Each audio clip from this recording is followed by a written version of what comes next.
Welcome to the Plant Trainers Podcast, where we're helping people improve their quality of life through nutrition and fitness.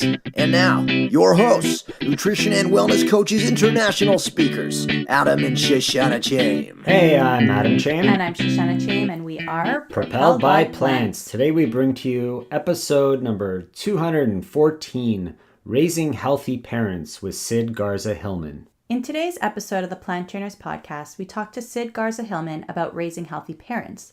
This is Sid's fourth appearance on the show, but his second formal interview. As an extension to last week's podcast, episode 213, A New School Year and New Beginnings, we thought it would be a good idea to visit Sid's approach to parenting. The best way to raise happy, healthy children with good values is to better ourselves as men and women first. Parenting is not about control. It's about being and having a keen sense of values and sticking to them. For those of you who don't know Sid Garza-Hillman, he's a podcaster, YouTuber, and the author of Approaching the Natural, a Health Manifesto, and his latest book, Raising Healthy Parents, Small Steps, Less Stress, and a Thriving Family. He graduated from UCLA with a BA in philosophy, and he's a public speaker, certified nutritionist, and small steps coach, teaching people around the world his unique small steps approach to healthy living. He's the director for the Mendocino Center for Living Well at the Stanford Inn Eco-Resort. He's an ultra runner, a race director of the Mendocino Coast 50K Trail ultramarathon, which I hope to get to this year. Sid lives on California's Mendocino Coast with his wife and 3 children, horse, dog, and 2 cats. Yeah. Breaking news, Plantiful people. I'm running a new program. It's a group coaching program that I put together based on the problems I see so many parents struggling with. It's called Putting an End to Picky Eaters. It helps parents navigate the unruly waters of picky eaters. Parents are pulling out their hair trying to get their kids to eat new foods, and they're worried about their kids' health, their kids' marks in school, and their future. And if they continue to eat junk food and continue to eat the way that they are, parents are really worried that things are not going to turn out well for their children. By the end of this program, parents will have an arsenal of new recipes, know how to teach kids to choose healthy snacks, know how to get your children to taste new foods, which eventually leads to liking new foods. They'll find out how to disguise healthy foods, how to help kids enjoy healthy foods, and understand why kids want to eat junk and carbs all day long. The course starts September 7th, and it will include weekly calls with education, a chance to ask questions, tips, tricks, charts, and homework that will help change the dynamics around food in your home. For more information, you need to email us at info@planttrainers.com or hit the link in the show notes, and be sure to tell us that you want to put an end to picky eaters. And now for a moment of gratitude. Today, I'm grateful for the sun and for the rain. We've had a very rainy summer, but when it has rained majorly. And then there's been lots of sunny days in between. So it's really great for the earth and the trees and the plants to get all that rain. And of course, they need sun to grow too. And so do we. We need sun and we need sunshine to feel good and to get out there and to exercise. So I'm really just grateful for the weather, whatever it's been. I'm grateful for an interview that I did not too long ago, a few weeks, maybe a month, on the No Dads Sitting on the Sideline podcast. And I was interviewed by the host, Joe Foley, and it was a great opportunity to talk about my perspective as a dad raising my children and the lifestyle that I'm living. And I really just appreciated the opportunity to have that discussion with Joe on his podcast. So thanks, Joe. Sid Garza-Hillman, welcome back to the show. Glad to be here. It's great to be able to see you guys in kind of person. Yeah, we're seeing you, and you're wearing a Nutty Nut shirt. You're not wearing your Propelled by Plants shirt today. I did run in that recently, and I think about you guys every time. Yeah, I went for a run with my running partner Sid and Bree, and I was wearing that shirt proudly. I love that thing. Awesome. Good. We're glad. We're glad. It. It was fun hanging out in New York at Veg Fest there. We got to deliver it by hand. Well, Adam wasn't there. I was not. Adam stayed home. I missed you that day. I know, that was a bummer, but we had a good time, and Linda Lang too, and we all hung out. That was really fun. Yeah, and too many hot dogs. Way too many hot dogs. Yeah, there's some good food there, but it's not necessarily going to make your stomach not hurt. Yeah, you know? I came home and I think I ate fruit for 3 or 4 days. Yeah. Yeah, whenever I go to those Veg Fests, it's like Veg Fest, so great. It ain't just salads. You know, there's some amazing stuff, but man, it's not It's heavy. Do you have a moment of gratitude that you'd like to share with us and our listeners? Yeah, thank goodness my daughter's gone. No, I'm just kidding. No. No, of course, my gratitude is family. I mean, it really, at the end of the day, peel everything away. It's that I have a strong family, and it's not without struggle. But man, it's like nobody's business. Nice. So while we were in New York, we were talking about how Luna had some problems at school. So I just wanted to check in. I kind of checked in with you in the summer and to see if you needed any help with homeschooling or anything like that. I had some yoga projects that she could help me with.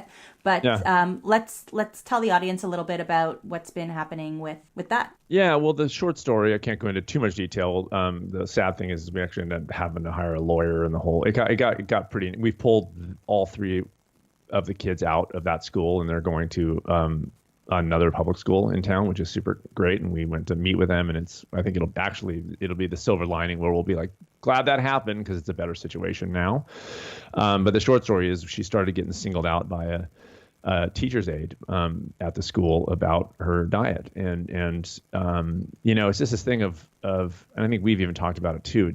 It's food. Like, it's got to this point where it's like, why is there a discussion about it? It's the food we eat. And the weird thing is no two kids at that school eat exactly the same diet anyway. I mean, that's not like everybody but my daughter shows up with exactly the same lunch. Everybody's lunches are different, but for some reason, because it's such a hot topic, her being plant-based was singled out by this person. And we immediately jumped on it, said this is not appropriate. This is obviously coming from an employee. It's not cool. Even coming from another kid is not cool.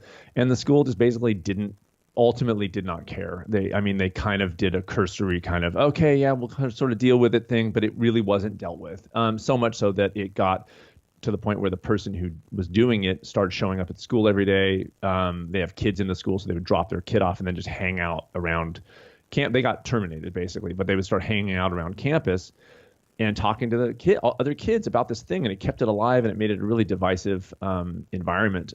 So much so that we pulled Luna out 3 weeks before the end of school, and just did an independent study to finish the year. She's a straight A student. She's literally principal honor rolled, and has always been, and just never had a problem, and it got bad, and it got really nasty and weird, and just Luna trying to fend for herself with other kids. And anyway, so that was the end of that deal. But we ended up filing, because they wouldn't deal with it. So it was like 2 months. They never dealt with it. So we ended up filing a formal complaint, hiring a lawyer. And they still, we just heard from them like a week ago saying, okay, we're going to put an anti-bullying policy in place, and we're going to put a visitation thing. But it's August. It started in March. And they're just now getting around. It's like, where was this stuff when it happened? Why didn't you jump on this? It would have been the easiest fix. They could have said, we're dealing with it, it's done, and we would have kept them in school, and we would have never said another word about it. We're not litigious. We're not trying to sue them for anything. So that's the long and short of it. They're going to different schools, and we pulled them out. But it's a few years ago, a couple children were throwing chicken at her, for fun. And it's always like, I'm just joking, but it's not a joke. It's like, don't talk about food, And so it was just a negligent kind of situation at that school that we just didn't want to be a part of anymore. And parenting is hard enough with your own day-to-day struggles. And then you throw in this with a school that's supposed to protect children and supposed to teach other children rules and respect and kindness towards others. And it just throws a whole wrench in what happens at home too, right? Well, it does. And like you said, it's hard enough to parent. And this is definitely a thing where, my daughter is, the only, well, now there's another child, but there's, my children were the only plant-based children in this school. And now there's one other, which is cool. But definitely a minority. And I talk about this when I do the talks, like I consider us an ethical minority. We are, and we're trying to make decisions about right and wrong. And that's what this is secondarily nutritional. I think it's a healthier diet, of course. Nutritionists, you guys, we all advocate it for the health reasons, but first and foremost, it's an ethical decision for us. And as parents, we want to teach our children right and wrong. Why this has to be so different than us teaching our child not to steal, I don't know. I can't figure out why that's such a weird, I just can't figure that out. Nobody's making fun of my daughter because she doesn't steal. But it's something about this thing, and food is so protected, such a protected part of our lives that it becomes this weird thing. And so I don't know I don't do about that other than to just guide her as best I can and teach her that, standing up for what's right is never going to be a populist kind of message. But that's not a reason not to do it at the end of the day. It's amazing how food has become such a central focus for everyone everywhere. And people are very hard to admit when they're doing something they shouldn't be doing, or they're eating something they shouldn't be eating, or I think they're afraid to admit they're wrong. And when somebody else is doing something that is proving to be a great thing for them, and they see how their lives are impacted positively by it, but they're not doing it themselves, I think they get their backs up and they kind of... Oh, totally. Yeah. And I totally agree. I know how that is. Like, people don't want to feel judged. And I get that. But at the same time, it's like, I'm not judging anybody. I'm sending my kid to school with a lunch that's healthy. That's it. Like, it could be vegan, or it could be not be vegan. It could still be healthy. But where it bridges over into that right and wrong thing, that's where my issue is. And it's like, I'm sorry that, you could be offended by the fact that I teach my children not to steal, but it's not my problem. That's how you gotta reconcile that in your own mind. But it is a hot topic. Food is a hot topic, and I don't know why. But it also comes just down to respect, period. It doesn't matter what somebody's eating or what somebody's wearing, or you just respect other people. And if you're bullying, then you're not being respectful. You're not falling into values. And it doesn't matter what the subject is. I just think that people need to show more compassion towards each other before we can really show compassion towards things that outside of human contact. Like, if we're not showing compassion towards other people, but we're showing it towards animals, are we really showing up for ourselves? If we're not showing compassion towards ourselves and we're showing it for other animals and not other people, then, are we really good people? And I think that's what it comes down to. No matter what other people's choices are, we need to be good people. And if we don't believe if we see something that we absolutely think is wrong, there's also different ways to approach it, right? And we need to be respectful about it. Yeah, it's an awesome point you make, because the thing is what we kept saying is, this isn't about vegan. This isn't about plant-based. This is, like you said, like, it's about a child. If my daughter had been singled out by a teacher's aide for the clothes she was wearing, we'd have the same exact problem. Same. But the difference is that because it was about vegan, and because we're the only vegans, nobody at that school came to our aid. Even friends that we have at that school, adult friends whose children were also affected directly by the same person, said nothing. Nothing. We were by ourselves. And it's been a rough go, and again, like, this is where the boots hit the ground. When are you going to stand up for what you think is right or not? Are you going to, it's a much easier thing for me to just send my kid to school with stuff and string cheese. It would be a much easier thing for me to do day to day than what I just went through. And Lisa too, obviously, and my twins. We had kids coming up to my twins who were in a completely different class saying, I want to do a play date with you, but I can't because my mom doesn't like your sister. Just crazy stuff. Because my mom said your sister got this person fired. And it literally was like crazy, and the school does nothing. Like, we were writing this in emails all the time, just like, this is happening. Oh yeah, it'll blow over, that kind of thing. And it was really, really rough. And this is the deal. But again, like, your point is so well taken. It's like, why is this different because it's about food? Why is this different substantively than her having pink hair and being singled out because of that? There is no difference. But because it's a food thing, everyone's like, oh, they're crazy vegans. I'm over it. Done with it. It's like, let's just make this a normal way to eat, because it is, and there's nothing weird about it. It's just different from other people, and everybody's different from everybody. So let's just move on. You know what I mean? Easier said than done, but that's where I'm at. So our daughter got a B- in health this year. It went from a B+ to a B-. And whatever. She's in grade 1, and B- is not a bad mark. So don't get me wrong, people out there, but it was her lowest mark in a French immersion school. And the comment on the report card was that she needs to make more healthy choices when doing her meal planning. And she worked with another girl who's more vegetarian, but more on the parents are vegan, and the kids more on the vegetarian side, but they're very, very plant-based. And they had worked together, and they didn't put pepperoni on the pizza, and they didn't put salami on the bread. But they chose cheese because they're like, we're just going to pretend it's Dea, and we're just going to put cheese on it. And they didn't, I don't know what the actual subject they didn't use all the different food groups according to Canada's food guide, like the teacher wanted them to, basically. And there were no alternatives for them to use. I'm like, well, was there tofu? They're like, nope, there was no tofu. The comment was, needs to make healthier choices. And okay, I get that there must have been specific criteria to get a 1 or an A+, but the problem is that they're giving them pepperoni and salami as the healthy options, right? It wasn't even like skinless chicken breast. I don't know. Let's pretend that's better for a minute. Skinless chicken breast. So and I'm like, oh, and people are like, oh, you should march in there. And I'm like, oh, it was the last day of school. We'll see where things go. I sit on the Healthy Schools Committee, so I think it comes down to the teachers really taking a look at their criteria and what it is that they're putting out there, and if they're just taking lesson plans from 10 years ago.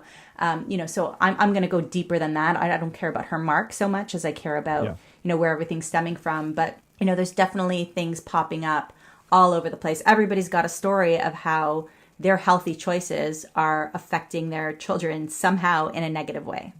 Yeah, or bigger picture in a positive way, but bigger picture. Like, this is not, to me, like, ultimately this is not a negative. This is my daughter seeing how life works, and that if you want to pursue something that is important to you, that it's going to have a struggle. So I look at it as a positive thing. I don't invite it to her life. I would love her to have the easiest life possible, but I haven't had the easiest life possible. Lisa hasn't had the easiest life possible. There are struggles associated with doing anything important and anything of worth. And this is one of those things. Having kids, a marriage, these are all things that come with fight and struggle, that you want. If you want to fight for it, you got to fight for it, And so I'm trying to remind her, she's 13, she gets it, like, this is the deal, and I want that to be, clear to her. I will say that related to what you just said, like, she was in cooking last year. And of course, they're doing like meat. So we would send stuff like alternatives. If we're doing something with cheese, we'd send some diet cheese, which is not necessarily the healthiest thing, of course, but it was just an alternative. She's in cooking class. But the teacher would say stuff like, Lisa would send tofu if they were doing something with meat, just so she could get the skills down. And the teacher, would say comments like, oh yeah, you guys should all, she said a couple gems. One is, to the other students, you should learn about tofu a little bit. Vegans have to eat it to get protein. So that was number one. The second one was that she told my daughter early on that she really needed to learn to cook with meat because she might marry a man who eats meat. Oh my God, that's listen, really loaded. It's loaded on like 8 levels. It's like, on what planet? And so, and this is before the harassment started. So I emailed the school at that point and said, look, I'm a nutritionist. Let me come in and do a class. This isn't about vegan. This is about nutrition. I will do it for free. Whenever you want, I will do it for the parents. I'll do it for the teachers. I'll do it for the board, whoever you want. Oh yeah, that sounds great. I said, tell me a date, and just nothing, just no response. I followed up 3-4 times. Let me do a date. It's come in. I'll come in. And just kind of give everybody, they're curious about it. I'm not trying to convert anybody, but let's just at least educate so they know where we're coming from on this, especially the cook. My thing is like, if you don't like it, fine. But as soon as you start commenting on it, as soon as you start saying things like, oh, vegans have to eat tofu okay, then I'm going to jump in and say, wait a second here. Until she said that, I couldn't care less because it's a cooking class. I don't care.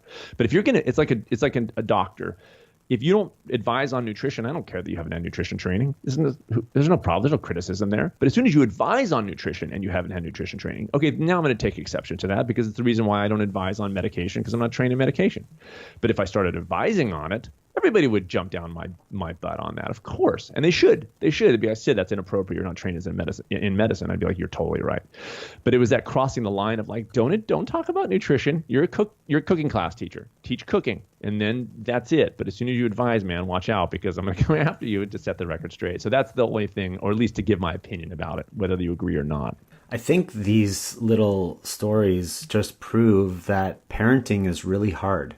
And no matter who we are as parents, we go through these struggles, as you said just recently. And I'll pull a quote from your new book that's coming out. It's, I have the same struggles, fears, and worries as most parents. It's absolutely true that we all go through these challenges, raising our kids, trying to do the best job that we possibly can.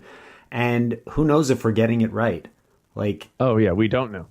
Yeah, we don't know. I mean, one of the things in the book I wanted to make sure clear, and I answered it frequently asked questions in the back is like, I don't think I'm a perfect parent. Lisa and I know we're not perfect parents. We're trying to do the best we can. We're trying to set the best example we can. Our hope is that we teach our children to think for themselves and to eventually live a life where they can improve on wherever we made mistakes. But it's hard to know where we're making mistakes now. We're trying to do the best we can. We're not intentionally going, I know we're messing this up, and I know we're trying to do the right thing in every instance, like this situation with the school. It's the best. Like I told my daughter, she did not want us to deal with this at the time. She's like, please. And I said, Luna, at this point, I have literally no choice. This is a value. This is an ethic. If somebody bullied you, and which they did, I'm going to stand up for you. That's my job as a parent. It doesn't make me popular with you in this moment, but I would be the worst parent in the world if I didn't stick up for you. And the answer with that is I have to be strong enough in my own person to be unpopular with my child and do the right thing at the same time. It would be easier for me to just not have dealt with that, I guess, except for I would have suffered. I've seen a lot of parents not deal with issues because they want to be their kid's best friend. And That's right. Parents need to learn that there's a line between the friendship that you want to have with your kids and the role that you have as a parent in guiding them through life and giving them the best advice and protecting them as much as possible while maintaining that relationship. I think a lot of parents miss out on that. I do too. And I think if you really start talking about bare bones, what parenting is, it is ultimately at its surface the place of protection and learning. It's protecting your child until they're old enough to protect themselves. It's teaching their child until they're old enough to take on their own lives. This idea that we have to kind of let them do their own thing, I think is remiss. I think you have to dive in as a parent. I think there's absolutely ways to empower your children with choice, of course, but there's a balance there too. You can't be like over protective and over on top of them all the time. There's a balance there, but where does that balance come from? It comes from you. You got to figure out yourself enough to go like, okay, I'm overstepping the line here. If I was, if I were just, scared to death of my child leaving the house every day, I should have never gone to camp this morning and missed out on an incredible experience because I am afraid that she's leaving the house right now. I'll tell you right now, I don't like that she's leaving me. I'd rather on some level her stay in the house all the time. All three of my children never leave. There's that part where I drop them off at school every day, and there's fear because I watch the news and I see things that have happened in schools and that are happening in schools. And so there's fear every day. And I have to learn how to balance that in my own life to say, yes, in spite of that fear, on the balance, this is a good thing for her to do. And I have to let her do that regardless of how I feel in the moment. Our kids, at the time that we're recording this, our daughter just got home from sleepaway camp and our son is away at sleepaway camp too. So we're total, and they're younger. We totally get that. But I think it's a really good practice for us as parents because sometimes we do get into this helicoptering of our children and, we're able to control what snacks they have. And, we know how their day is every day and we could help them diffuse and help them do better and always push. But, giving them those few days or few weeks to kind of learn on their own and then reconvening again and sharing the experiences and seeing what lessons everybody's learned and how to take it from there. Because people said to me like, oh my God, your kids are so young. And I'm like, you know what? But I need to take a step back and they need to be away from me a little bit too. And let's see what choices they make. And we know that the camp has been amazing with them in terms of providing alternative meals for them. If they don't like some of the alternative meals, like, yeah, so kids eat, peanut butter or sun nut butter and jelly sandwiches, now and then, but they don't want our kids eating that every single day if they don't like what's coming out. And they're asking them, they're engaging with them. It's not all processed foods. So we're really happy about that. And we just know socially, it's just an amazing experience for them. So we're really happy doing that. But coming back to the parenting part, it's not quantitative, right? Like there's no way to know if we're doing good jobs as parents. And when do we kind of take a step and say, okay, we're doing really well? Is it now when they're young or when they go into high school or when they have jobs and they're parents too? When do we get to pat ourselves on the back, you think? Yeah, I don't know. I think you pat on yourself on the back when you have a child who has the capacity to love and the capacity to care and the capacity to even work hard. I work at the Stanford Inn. I run the wellness center there and help direct the kitchen. And there are kids that come in to apply for jobs there that I'm in my own brain. I'm like, where were your parents? I don't say this out loud, but I go, where were your parents? Like, where's the basic guidance of parents? You're walking in the door, you've got ripped jeans. You can't even form a sentence. You're interviewing for a job. You're 17, 18 years old. And you have had no, I can tell you've had no guidance. And sometimes we take these people in, by the way, Jeff and Joan are like the most generous people in the world. Like they'll be like, let's hire them. And they'll try to like develop them and give them these skills because they haven't gotten them. And so I think the patting on the back thing comes down to like, are you providing your child the opportunities? It's not, I don't want to tell my child, you have to be a lawyer, but I want to provide the education so that they have the choice to do what they want to do. And I remember this as a kid, like when I was in high school, my dad said to me, and he was like an Air Force, fighter pilot and pretty regimented. And I didn't expect this to come out of his mouth, but he said, I don't care what you do with your life. If you want to dig ditches, do whatever you like, but I want you to have an education so you have a choice about it. That's all he said. I went to UCLA. I never showed them a report card, not once. For all they knew, I wasn't even going to class. I said, do you want to see a report card? And they're like, yeah, I guess. Like they didn't, it was so awesome in a way. Like they kind of sent me out there, and I can't believe they were in that sort of place in their own lives. It was very kind of looking back, like that's pretty cool. They just wanted me to have that choice. And so I think as we pat ourselves on the back when our kids are pursuing something that they love and they're happy, that's when we pat ourselves on the back and go, that's pretty cool. They're pursuing what they love. I'm not going to be happy if my child becomes a nutritionist because I was a nutritionist. Then to me, I failed because they think some pressure. I'm not going to even be happy if my kids are plant-based because I told them they have to be. That wouldn't make me happy either. I would be happy if they say, we sussed it out and we think this is a better way to live. We're going to make this choice for ourselves. That's the sign of success. Right now, it's about the teaching. It is don't steal, don't cheat, don't lie, don't hurt people, don't hurt animals. It's that list of ethics and values, and then they can decide to take them on or not when they're of age. I think that's great advice, but we don't know as our kids are so young and they're growing up. You look for those signs that you're doing the right thing, and you just hope that you are. And with all the social pressures through all the different aspects of life that go on, and people telling you how to do this parenting thing because they think they figured it out. And the truth is nobody really knows what the best thing for your kid is going to be. You may not even know until it happens. And sometimes later on in life is when you only say, hey, look back and look how well my kid has grown up and look at this person that they've become. It's really hard to get those immediate gratification signs like as they're growing up through the years. It's hard to really get that feedback from them. They don't, at 7 years old, your daughter's not going to say to you, Mom, you're doing a great job. Thanks for being such a great mom. Like it doesn't happen. Yeah, but they are going to be like a kind, like we've had, this after school teachers, they go, God, I wish all the kids were like your kids are so polite and they're mellow and they help other kids. Like those are little bit nuggets of like, that's really, really cool to hear a thank you. We're not doing any, my children are not sociopaths. They're not going around bullying other kids.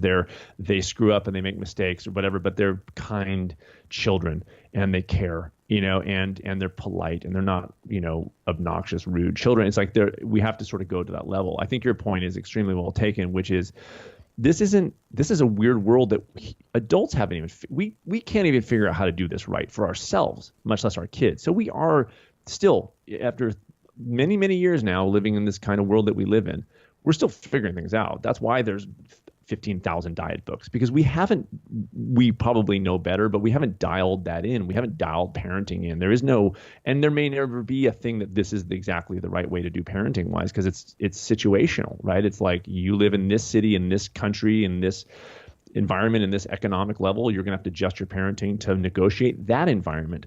We're still negotiating environments as parents. It used to be that our environment was physical, the trees and the mountains that we lived in. We would negotiate our environment there and teach our children how to live. And here's how you find shelter. Here's the food you eat. Here's you don't eat. Here's how you survive. In a sense, we're doing that too. It's just so much more complicated because now our environment are iPads and iPhones and TV and advertising and, huge schools and roads and cars and all this kind of stuff. And it's a much more difficult job, I think, because I just think we're still struggling with it.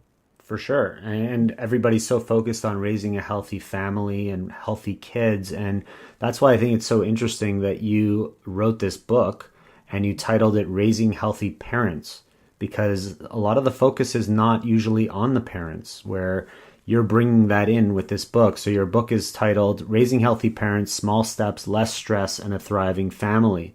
And I think having gone through the book, it's got some really great ideas, philosophy, and action steps that people could really take away. So it's been a real good tool for me to read as a parent. So thank you for writing that. And I know it's going to have a huge impact on a lot of people that do read it. I think something important for parents to take from that book, and I do encourage every parent, whether they are planning parents or already parents of any age, to get their hands on it. But parenting is an imperfect art. And I took so much from that, because after I had the kids, I went through, some postpartum depression, and I was sitting in the therapist's office, and she said to me, "You're type A personality." I'm like, great, I paid $250 to find out something I already know. She's like, "Why is it so important for you to be so perfect?" And I'm like, "Well, because in 20 years from now, I don't want my kids sitting in this chair." And she's like, "Well, it's inevitable, so start saving up now." And I was like, wow. Whoa, I'm not coming back again.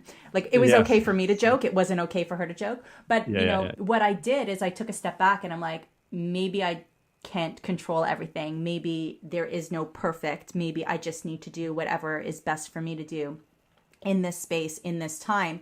And, yoga is a practice, and law is a practice. And so many things out there are practice because they're not perfect. It's things that we deal with on a daily basis, and all we can do is do the best that we can do in that moment in time. Yeah, and understand what our ideals are, and at the same time know that we're not going to meet them, most likely. But if we know where we're going, if we know the goal very clearly, then at least we have something to build into our practice. If we know that the headstand, the one-handed handstand that this guy, Timothy Sheaf, I just saw him doing yesterday. He's like the parkour guy. I don't know if you've ever heard of him, but anyway, incredible parkour guy. But the one-handed handstand, if that's our goal, we may never get there. But if it's important to us, we're going to do the work each day physically to get ourselves in shape, et cetera, et cetera. Same thing with parenting or living, period. If we know the goal is, I want to hit this mark, then we build a practice, and so we work toward that mark, and we understand that perfection is out the window as long as we have a practice that is to a goal that is important to us. And then it's not about being, I have two ways on perfection. One is chuck it in the trash. The other is to recognize what is perfection. Perfection is building that practice. It's not doing anything perfectly. It's living perfectly, which is not ever making mistakes, but understanding the broad view of how to live the perfect life is struggle, is mistakes, is how you react to those mistakes, is screwing up, is being happy, is being sad. If there's perfection, that's what it is. It's not this robotic, I know how to parent in every situation and I'm never going to make a mistake, and this is what I'm going to do. If this happens, then this happens. That's computer. If this, then this. But that's not how parenting is. But if you want to be a perfect parent, be the person that is important. Try to be the person more each day that is important to you, and the parent each day that's important to you. And that is perfection. If there exists, that's what it is. And for us to think we're never going to make mistakes is insane. We make ourselves crazy if we try to achieve that. And I think that goes for other areas as well, because that's something that I do with my clients when they're trying to make healthier choices in their life, when they're trying to incorporate more foods into their life.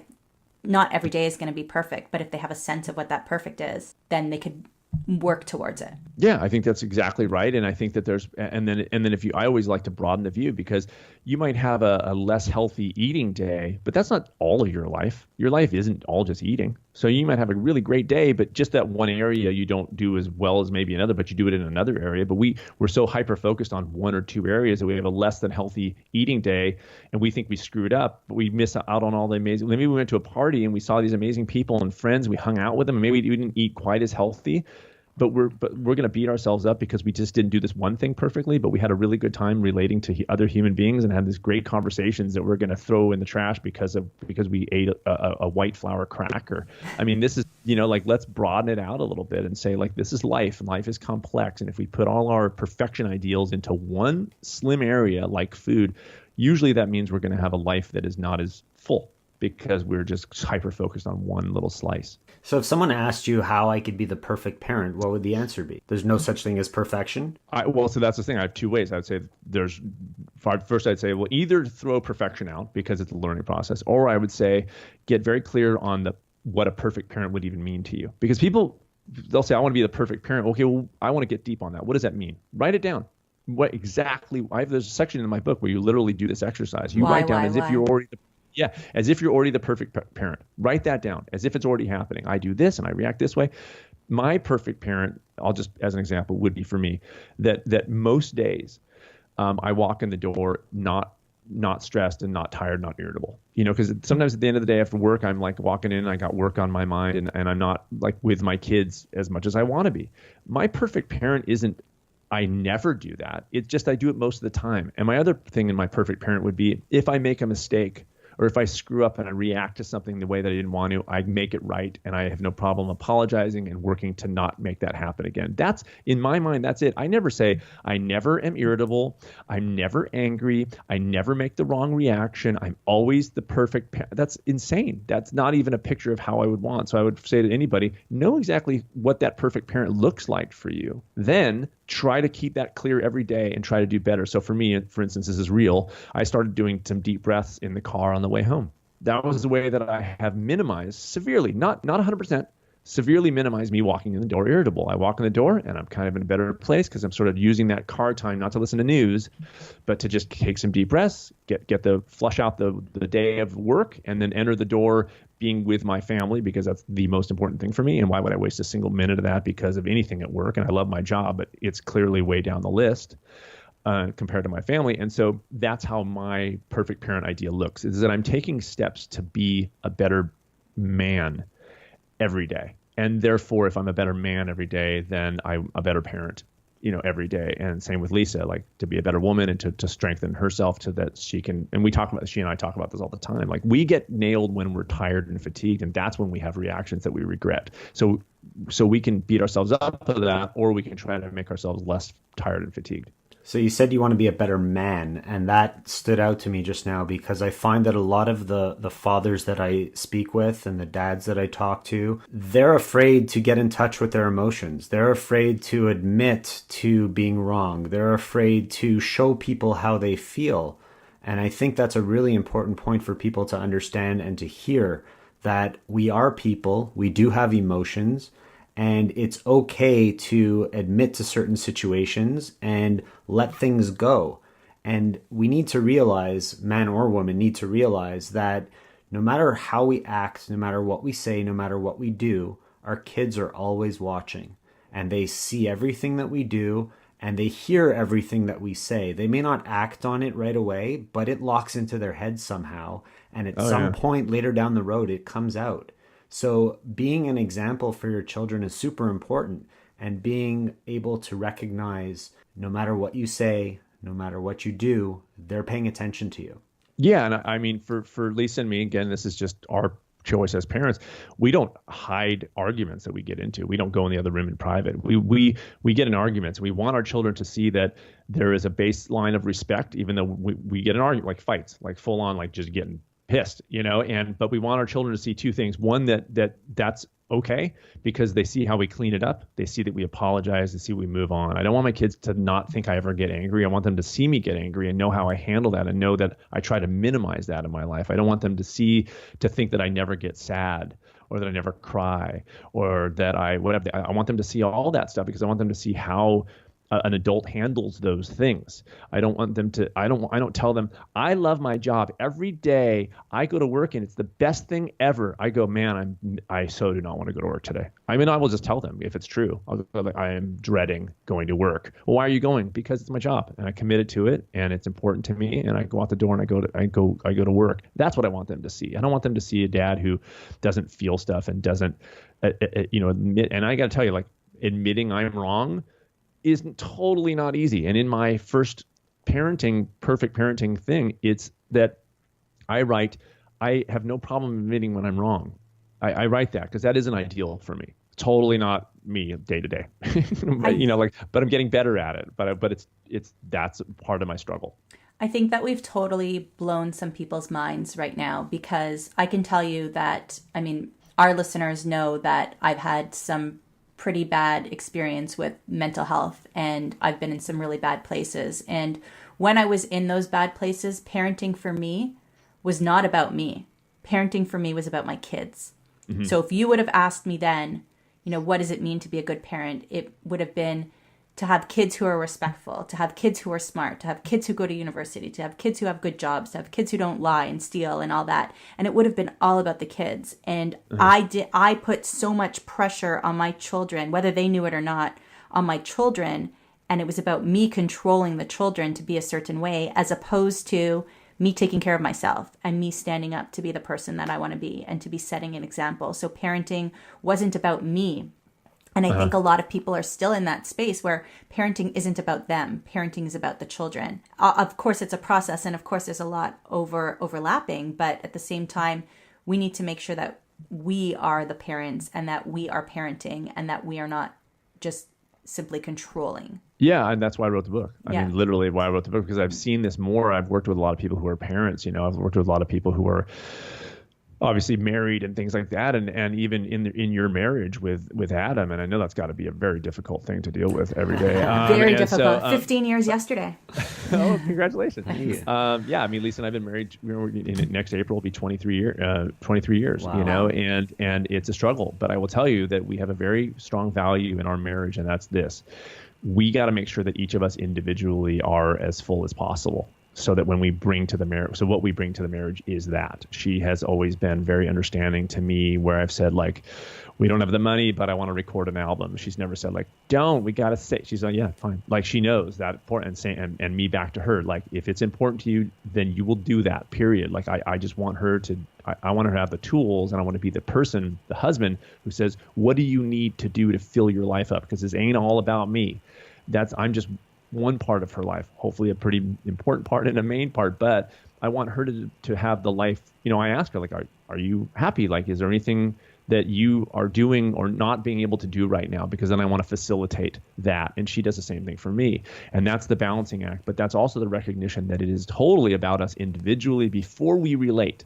And that goes as parents too. It's developing the individual before you then relate to the children. And that's what I think is the missing part. Of course, it's about the kids. It is. But it's not even mostly about the kids, in my opinion. It's mostly about the parents. It's about being, happy in your life, because when you're happy in your life, that is what you exude. And that is how you set the example. And it also affects how you directly relate to your kids too.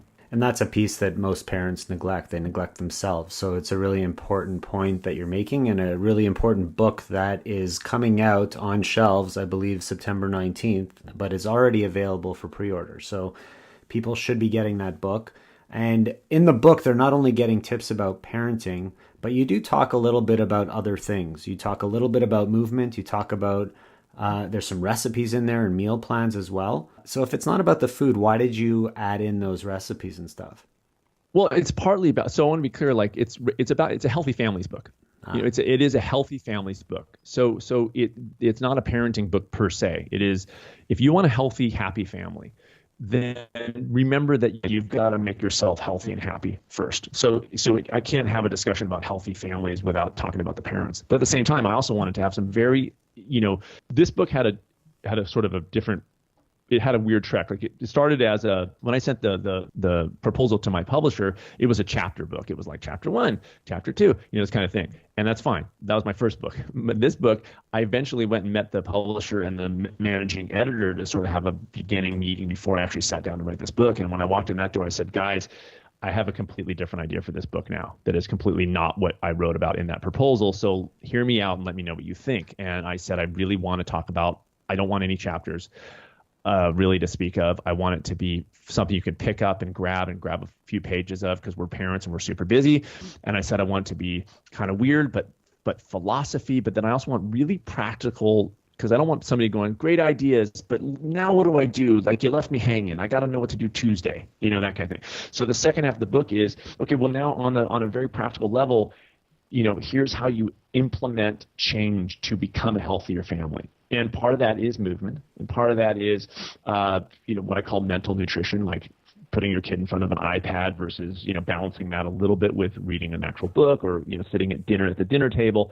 But also food, because that is part of the picture, not the whole part, but part. And so notice in the book, like, I didn't do a ton of recipes, because day to day, my family works on a very small amount of recipes. We want to do things very regularly, so that we spend no time in the kitchen, ideally, not a lot of time, and we don't. And so that's why I put a few of those recipes in there, just to show people, like, you could build in this regular Monday through Thursday thing and then do for fun stuff on Friday, Saturday, but you can make your life in the kitchen like nothing. People always think you have to spend a ton of time in the kitchen. You absolutely don't.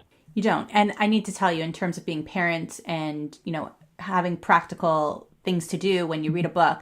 My favorite kind of book, and you hit the nail on the head, my favorite kind of book is a book that's 200 pages and then has references and then has recipes and then has little pages throughout that have no writing on it at all and just take up space with pictures and stuff like that. So I love your book for that reason. I mean, for lots of other reasons, but for that reason. But if anybody says, I just don't have time for a 200-page book right now, it's not really 200 pages. And like you said, you could pick it up anywhere and just kind of run with it or check the contents and see where you want to go. So that is my favorite kind of book. One that seems like it's 200 pages, gives you 200 pages worth of content and transformation, but that you don't feel like you're reading all day long. It's supposed to be fun. I mean, really look at the way they designed the book. Like it's designed kind of like a comic book. Like it's supposed to be fun and light. Like it's a heavy subject, and I deal with it on that level. But I also try to balance out with a little bit of levity, because man, some parenting books that I looked at when I was researching, the information's great, but my God, it's like, so who has the time to read that kind of thing? You know, it's like massive. So I tried to see if that was a way. It remains to be seen if I succeed, but that was my intent.